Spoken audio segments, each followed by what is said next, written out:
السلام علیکم ورحمۃ اللہ وبرکاتہ۔ بسم اللہ الرحمن الرحیم۔ خواتین و حضرات، آج کے خبر نامے کے ساتھ خلیق الرحمن آپ سے مخاطب ہے۔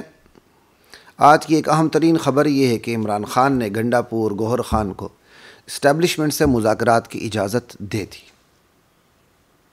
اس خبر دینے کا مقصد صرف آپ کو یہ بتانا مقصود ہے کہ بہرحال مذاکرات کا دروازہ کھلا رہنا چاہیے ہر جماعت کے ساتھ، ہر پارٹی کے ساتھ۔ جب بدقسمتی سے اس ملک میں مغربی جمہوریت کا راج ہے تو پھر بہرحال مذاکرات کے دروازے تو کھلے رہنے چاہیے، لیکن ایک جو نصیحت ہم اپنے پلیٹ فارم سے کرنا چاہیں گے سیاستدانوں کو، وہ یہی ہے کہ اپنا کردار بلند رکھیں۔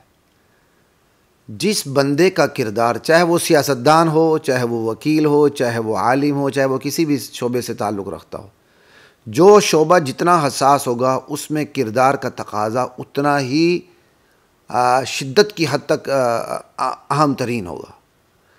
تو کردار خصوصاً سیاستدان بلند رکھیں گے، پھر یہ ٹریپ بھی نہیں ہوں گے، پھر یہ دباؤ میں بھی نہیں آئیں گے۔ ناجائز دباؤ کا ایک ہی حل ہوتا ہے کہ بندہ اپنا کردار بلند رکھے۔ یہی وجہ ہے گنتی کے چند ایک لوگ جب اپنا کردار بلند رکھتے ہیں، اور اس میں اللہ کا شکر ہے کہ دینی سیاسی جماعتوں کے قائدین سر فہرست ہیں، تو پھر وہ کسی دباؤ کا شکار نہیں ہوتے ہیں۔ آپ ان کی سیاسی حکمت عملی سے، مصلحت سے اور سیاسی طرز سے اختلاف تو کر سکتے ہیں، لیکن بحیثیت مجموعی دینی سیاسی جماعتوں کا اور اسی طرح ان کے قائدین کا کردار دیگر خالی سیاسی جماعتوں کے قائدین اور ان کے عوام کے کردار سے بدرجہ بلند ہے۔ یہاں بات اتنی ہی کرنا مقصد ہے کہ کردار بلند رکھیں گے تو طاقت کے سامنے آپ سرنگوں نہیں ہوں گے۔ طاقت کا ایک ہی علاج ہوتا ہے کہ آپ اپنے کردار کی طاقت سے، جو ایک فزیکل طاقت ہوتی ہے، اس کا مقابلہ کریں۔ اگر آپ کے پاس کردار کی طاقت نہیں ہے تو یہ ایک فزیکل طاقت ہوتی ہے، اس کے سامنے آپ سرنگوں ہوں گے اور سرنڈر ہوں گے۔ آپ کے پاس کوئی اور آپشن موجود نہیں ہوگی۔ کردار سب سے بڑی چیز ہے۔ بس اس خبر پر اتنا ہی تبصرہ کرنا مقصود تھا۔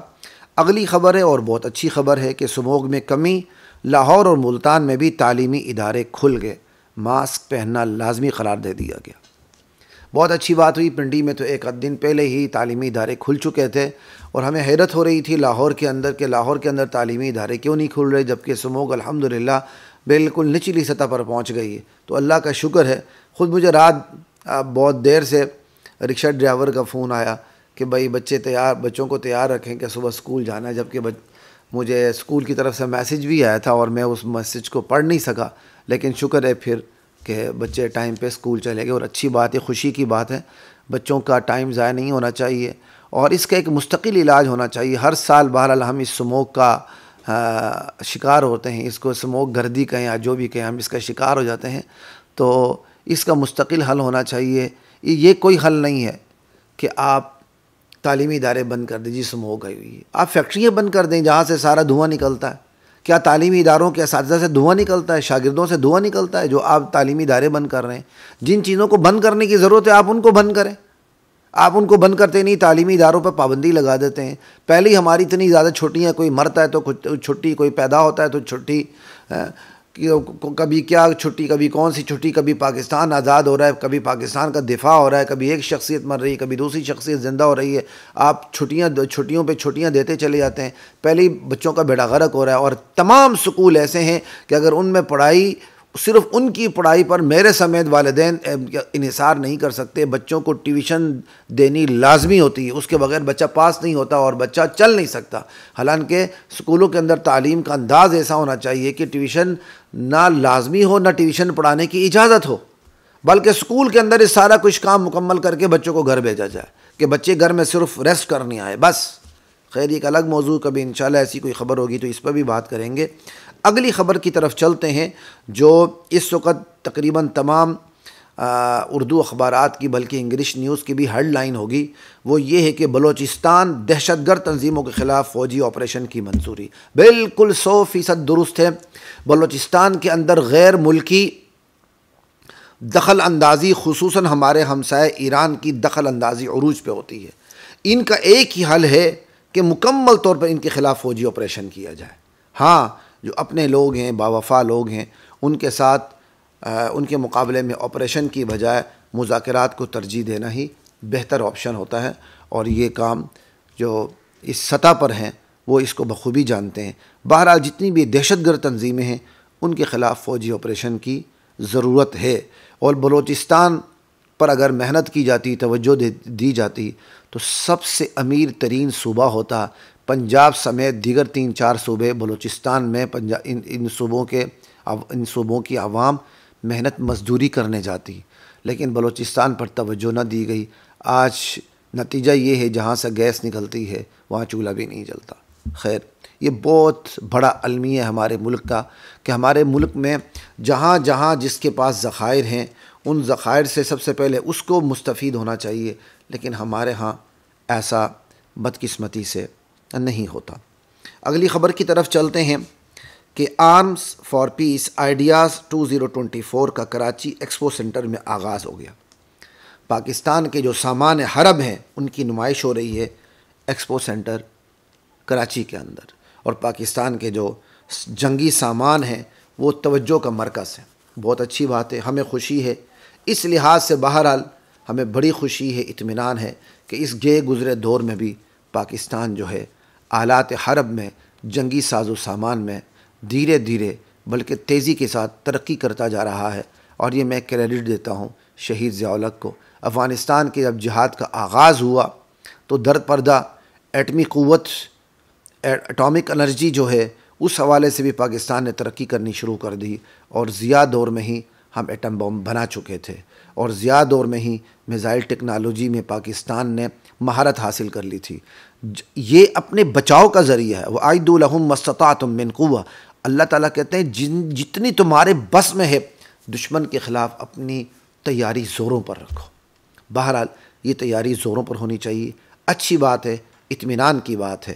دنیا میں غلبے کے 2 ہی نظام ہیں، ایک خدائی نظام ہے جس کے اندر قوت کم بھی ہو تو اخلاقی جو طاقت ہوتی ہے وہ کیا کہتے ہیں جنگی قوت کی اور سامان حرب کی کمی کو دور کر دیتی ہے، اور جو دوسرا غلبہ ہے وہ ہے کہ آپ کے پاس عددی قوت زیادہ ہے، آپ کے پاس جنگی آلات زیادہ ہیں لیکن ایمان نہیں ہے۔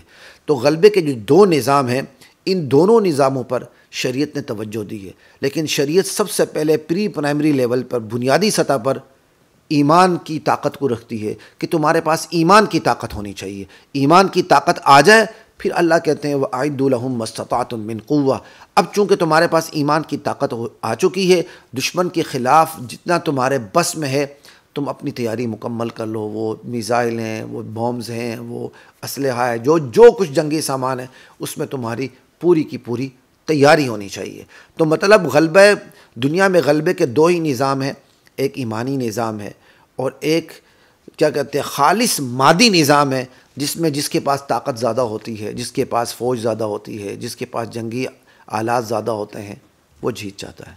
تو شریعت نے ہمیں دونوں طرف توجہ دلائی ہے، ہمیں اپنے ایمانی نظام میں بھی مضبوط ہونا ہے اور ہمیں اپنے مادی نظام میں جنگی ساز و سامان میں بھی مضبوط ہونا ہے اور خدا کے خلیفے کا کردار ادا کرنا ہے۔ بدقسمتی سے پاکستان بننے کے بعد ہمارا ایمانی جو نظام ہے وہ مضبوط تو نہیں ہوا، وہ جو بھی مضبوط ہوا جس قدر بھی ہوا اس میں پرائیویٹ سیکٹر میں علماء کا سب سے بڑا کردار ہے، ریاست کا ذرا بر سرے سے کوئی کردار ہی نہیں ہے۔ ریاست ایمانی نظام میں ہمیشہ رکاوٹ رہی ہے اور آج بھی رکاوٹ ہے، لیکن خوش قسمتی یہ ہے کہ مادی نظام کے اندر فوجی ساز و سامان میں، حربی طاقت میں الحمدللہ ہم ترقی کرتے رہے ہیں، اور چونکہ ایمان بھی تھوڑا بہت ہمارے پاس ہے اور پھر ہمارا جو بر صغیر کا خطہ ہے یہ دعوت و تبلیغ کا، جہاد کا، تصوف کا، مدارس کا مرکز ہے، اللہ تعالیٰ نے یہ برکتیں بھی رکھیں اور اس کی وجہ سے بھی اللہ تعالیٰ نے ہمیں عذاب سے بچائے رکھا۔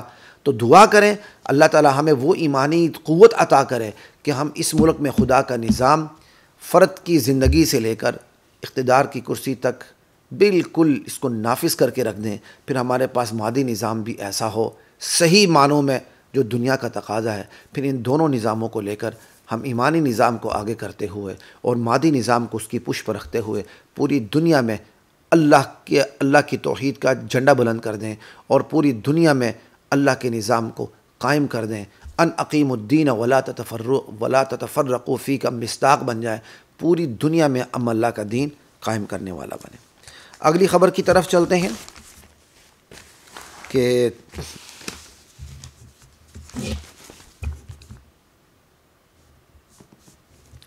4 نوجوان لیبیا سے اٹلی ڈنکی لگانے کی کوشش میں زندہ جل گئے۔ انا للہ و انا الیہ راجعون۔ گاڑی میں چھپا کر 0 پوائنٹ پر منتقل کرتے ہوئے راستے میں گاڑی میں آگ بھڑک اٹھی۔ عمر عادل کا تعلق سنبریال سے تھا، 2 کی شناخت نہ ہو سکی۔ ڈنکی لگانے کی کوشش میں زندہ جل گئے۔ ہائے کاش یہ قربانی ہم دین کے لیے دیتے تو پتہ نہیں کہاں سے کہاں پہنچ جاتے۔ آج دنیا کے لیے ہم اپنی جان کو خطرے میں ڈالتے ہیں۔ ہمارا کوئی بچہ چلنے میں چلا جائے، سیروزے میں چلا جائے، 4 مہینے میں چلا جائے، پورے گھر میں کوہرام مچ جاتا ہے، رشتہ دار باتیں کرنا شروع کر دیتے ہیں کہ اس نے اپنی دنیا تباہ کر دی۔ وہی بچہ بیرونی ملک جا کر 10 سال بیٹھتا ہے، والدین کا منہ نہیں دیکھتا، تنقید کرنے کی بجائے خوش ہوتے ہیں، یہ بچہ بڑا تابع فرمان ہے، وہاں سے ڈالر بھیج رہا ہے، یورو بھیج رہا ہے۔ وہی بچے غیر قانونی راستوں سے جاتے ہیں، تعریف ہوتی ہے، اپنی زمینیں بیچ کر والدین اپنے بچوں کے ہاتھ میں پیسہ دے کے موت کا پروانہ ان کے ہاتھ میں دے دیتے ہیں، جاؤ ڈنکی لگا کے چلے جاؤ، برباد ہو جاؤ۔ یہی ہو رہا ہے، کئی سالوں سے ایسا ہی ہو رہا ہے، ڈنکی لگا رہے ہیں، جا رہے ہیں، کوئی سمندر میں غرق ہو رہا ہے، کوئی آگ میں جل رہا ہے۔ یہ کیا ہے؟ یہ ہے دنیا کی محبت۔ دنیا کی محبت میں ہم اتنے اندھے ہو چکے ہیں، ہم ہر قربانی دینے کے لیے تیار ہیں، اور دین کی محبت کو اتنا زنگ لگ چکا ہے کہ وہ دین کی محبت ہمیں نماز کے لیے بھی نہیں اٹھا سکتی۔ یہ بہرحال ہمارا بہت بڑا المیہ ہے۔ اچھا جی، اور اہم ترین خبر جو آپ کو ابھی میں بتانے جا رہا ہوں وہ یہ ہے۔ ایک اور خبر پھر ایک انشاءاللہ اس سے بھی ایک اور اہم خبر بھی آپ کے ساتھ شیئر کرتے ہیں کہ خاتون محتسب پنجاب نبیلہ حاکم علی خان نے کہا ہے کہ خواتین کو وراثت سے محروم نہیں رکھا جا سکتا۔ یہ قرآن کا حکم ہے، للذکر مثل حظ الانثیین۔ اللہ تعالیٰ نے مرد کو وراثت میں حصہ دیتے ہوئے معیار عورت کا بنایا کہ عورت کو تم جتنا دیتے ہو اس سے دگنا تم مرد کو دو، للذکر مثل حظ الانثیین۔ وہ پھر تفصیلات اس کی الگ ہے، بیٹی کو آپ نے جتنا دینا ہے اس سے دگنا بیٹے کو دینا ہے، بیٹی کو 1 روپے دینا ہے تو بیٹے کو 2 روپے دیں گے، ٹھیک ہے جی۔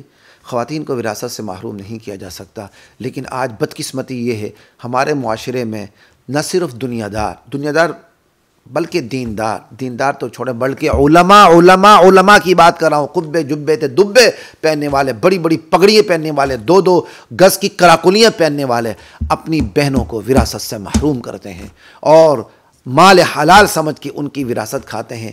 غریب بہنیں، ان کا چولہا نہیں جلتا اور انہوں نے اپنی بہنوں سے وراثت معاف کروائی ہوتی، کہتے ہیں جی بہن نے خود ہی معاف کی ہے۔ ظالم بھائی کو شرم نہیں آتی کہ وہ ظالم بھائی اپنی غریب بہن کے گھر میں جاتا ہے تو وہاں چولہا نہیں جلتا، وہاں کوئی ڈنگ کی کوئی دری نہیں بچھی ہوتی بیٹھنے کے لیے، ڈنگ کا کوئی کمرہ نہیں ہوتا، لیکن اس نے کروڑوں کی جائیداد اپنے بھائی کو معاف کی ہوتی ہے۔ یہ ہمارے اس ملک کا بہت بڑا المیہ ہے، یہ حرام خوری ہے جس کے اثرات دینداروں پر بھی مرتب ہو رہے ہیں، کیونکہ دیندار وراثت میں حق نہیں دے رہا، جس کے اثرات علماء پر مرتب ہو رہے ہیں۔ علماء کی بہت بڑی تعداد، خصوصاً ہمارے KP کے ہمارے گلگت بلتستان کے، جہاں ہم سمجھتے ہیں دین زیادہ، خدا کی قسم وہاں کی بہت بڑی تعداد، اگر میں کہوں اکثریت تو مبالغہ نہیں ہوگا، یہ اپنی بہنوں کو وراثت میں حصہ نہیں دیتے ہیں اور ہیلے بہانے کر کے معاف کرواتے ہیں۔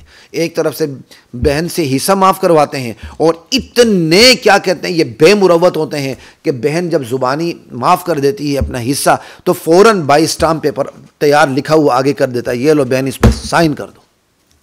مجھے خود ایک نے کہا، میرے عزیز نے، کہ میری ماں نے کیا کہتے ہیں اسٹامپ پہ لکھ کے معاف کر دیا تھا، ہنستے ہوئے کہا یا مذاق کیا، مذاق بھی کیا تھا وہ سنجیدہ ہی تھا، کہا ہماری ماں نے معاف کر دیا ورنہ ہم نے لینا تھا، لیکن ہماری ماں تو اسٹامپ بھی لکھ کر دے دیا۔ یہ ظلم ہے، یہ حساب کتاب ہوگا، ایک دن ضرور ہوگا، اللہ کی عدالت کی سمجھ آتی ہے۔ اب ہم چلتے ہیں جی آخری خبر کی طرف، اور انتہائی اہم ترین خبر ہے، اور اس کے معاملے میں اس حوالے سے میں ہمیشہ حساس رہا ہوں، لیکن بڑی کمال کی بات ہے، لیکن جو نتیجہ نکلا وہ بھی بڑا دکھ کا نتیجہ ہے۔ سنیے گا، IMF معاہدے سامنے لانے کی درخواست ناقابل سماعت قرار۔ سن رہے ہیں آپ؟ ہمارے یعنی IMF سے جتنے بھی، IMF دنیا کا مالیاتی ادارہ ہے جس سے ہم بھیک لیتے ہیں، قرضہ لیتے ہیں، بھیک کیا قرضہ لیتے ہیں، وہ کوئی ہمیں مفت تھوڑی دے رہا ہوتا۔ تو لاہور ہائی کورٹ نے IMF کے معاہدوں کو منظر عام پر لانے کی درخواست ناقابل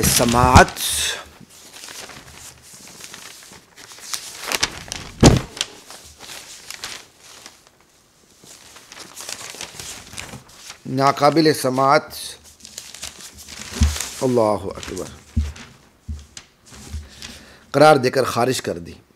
chief justice Lahore high court Aalia Neelam نے قرار دیا کہ حکومتی پالیسیوں میں کسی کو شامل کرنے کا حکم نہیں دے سکتے۔ آپ کو اقتصادیات کا کچھ علم نہیں تو آپ کو کیوں ملاقات کا حکم دیا جائے؟ درخواست طالب میکن کے وکیل نے موقف اختیار کیا۔ یہ سننے والی بات ہے ذرا۔ درخواست گزار ہوگا نا جی۔ درخواست طالب میکن کے وکیل نے موقف اختیار کیا کہ 1958 سے اب تک کوئی IMF معاہدہ سامنے نہیں آیا۔ IMF کو معاہدوں کی تفصیلات کے لیے خط لکھا لیکن کوئی جواب نہیں دیا گیا۔ یہ ہے جی اہم ترین خبر۔ سنا آپ نے؟ 1958 سے لے کر اب تک IMF سے جتنے ہمارے معاہدات ہوئے ہیں اور آگے ہوتے جا رہے ہیں، ان کی تفصیلات کا پبلک کو کوئی علم نہیں۔ اور IMF کو لکھا گیا کہ بھائی تم تفصیلات مہیا کرو کہ تم نے پاکستان کے ساتھ معاہدے کس طرح کے کیے ہیں، اس نے بھی کوئی جواب نہیں دیا۔ کہتے ہیں نا کاد الفقر ان یکون کفر، نبی علیہ السلام کی حدیث ہے۔ فقیری بندے کو کفر تک پہنچا دیتی ہے۔ تو عزت کا جانا اسلام کے جانے سے چھوٹی چیز ہے، اسلام جانا زیادہ بڑی چیز ہے۔ اگر کفر کی وجہ سے، اگر فقیری کی وجہ سے بندہ کافر ہو سکتا ہے تو پھر فقیری کی وجہ سے بندہ بے حیا بھی ہو سکتا ہے۔ یہ چھوٹی بات ہے، سمجھ آئی؟ جب بڑی بات ہو سکتی ہے کہ فقیری کی وجہ سے بندہ کافر ہو سکتا ہے تو فقیری کی وجہ سے بے حیا اور ننگا بھی ہو سکتا ہے۔ جو ادارہ آپ کے منہ میں نوالا رکھے وہ آپ سے اپنی باتیں نہیں منوائے گا، وہ آپ کی پارلیمنٹ سے ٹرانسجنڈر ایکٹ پاس نہیں کروائے گا، وہ اس ملک کے اندر بے حیائی، بے شرمی، ننگے پن کو فروغ نہیں دے گا۔ یہ دنیا کے مالیاتی ادارے امداد کے نام پر پاکستان کو جو قرضے کی بھیک دیتے ہیں اور جس میں اس وقت پاکستان جکڑا ہوا ہے اور ایک معاہدہ بھی برسر عام موجود نہیں ہے، وہ یہ کیا ہے؟ وہ اتنی خطرناک ترین شرائط ہیں کہ آپ اس کا سوچ بھی نہیں سکتے۔ اور یہ سب سے بڑا عذاب ہے خدا کا کہ دشمن ہمارے اوپر مسلط ہو چکا ہے، ہمارے وسائل پہ قابض ہو چکا ہے، جو بچا کھچا ہمارے ہاتھ میں وہ بھی لے جا رہا ہے۔ ہم ٹیکس دیتے ہیں، ہمارا سارا ٹیکس سود کی مد میں چلا جاتا ہے، ہم پر وہ پابندیاں لگائی جاتی ہیں کہ الامان والحفیظ۔ یہ ٹرانسجنڈر ایکٹ مفت میں پاس ہوا تھا پارلیمنٹ سے۔ یہی وہ معاہدات ہوتے ہیں جس سے قوم کو بے حیا بنایا جا رہا ہے۔ پھر سن لیں، 1958 سے لے کر اب تک IMF سے جتنے بھی معاہدات ہوئے ہیں، کوئی ایک کی بھی تفصیل کا علم، اجمال کا علم بھی پبلک کو نہیں ہے۔ حالانکہ یہ سب کچھ پبلک ہونا چاہیے، پتہ ہونا چاہیے کہ پاکستان ریاست اور یہاں کی سیاست کن شرائط کو سامنے رکھ کر دنیا کے مالی اداروں سے معاہدہ کرتی ہے۔ اللہ تعالی ہمیں وہ قیادت نصیب فرمائے جو کفر کو کفر سمجھے، بے حیائی کو بے حیائی سمجھے اور اپنی حیا کو، اپنے اسلام کی دولت کو چند ٹکوں کی عوض نہ بیچے۔ السلام علیکم ورحمۃ اللہ وبرکاتہ۔